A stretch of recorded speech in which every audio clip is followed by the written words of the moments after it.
તો કડી વિધાનસભાની પેટા ચૂંટણીમાં જંગમાં હવે વાર પલટવારની રાજનીતિ શરૂ થઈ છે। કોંગ્રેસ નેતા અને પૂર્વ કેન્દ્રીય મંત્રી ભરતસિંહના ભાજપ પર પ્રહાર, ભાજપ દાગ ધમકી, સરકારી મશીનરીનો બેફામ ઉપયોગ કરશે તે પ્રકારની વાત ભરતસિંહે કરી છે। તેઓએ વધુમાં આરોપ લગાવ્યો કે ધમકી સરકારી મશીનરીથી લોકોને ડરાવવાનો પ્રયાસ કરાશે। ભરતસિંહના વાર પર ભાજપ સાંસદ હરિભાઈ પટેલે પલટવાર કર્યો। ભાજપ કાર્યકર્તાના બળે ચૂંટણી લડે છે અને જીતે છે તે પ્રકારની વાત હરિભાઈએ કરી છે।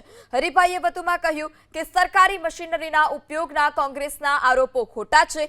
વિપક્ષના ખોટા આરોપો અને આ વિપક્ષ ખોટા આરોપો લગાવી ચૂંટણી જીતવા માટે વ્યૂહરચના બનાવે છે। ભાજપે વિકાસના કામોને આધારે જનતા સુધી પહોંચી છે અને વિકાસના કામોને આધારે જ ભાજપને જનતા જીતાડે છે તે પ્રકારની વાત પણ હરિભાઈએ કરી છે।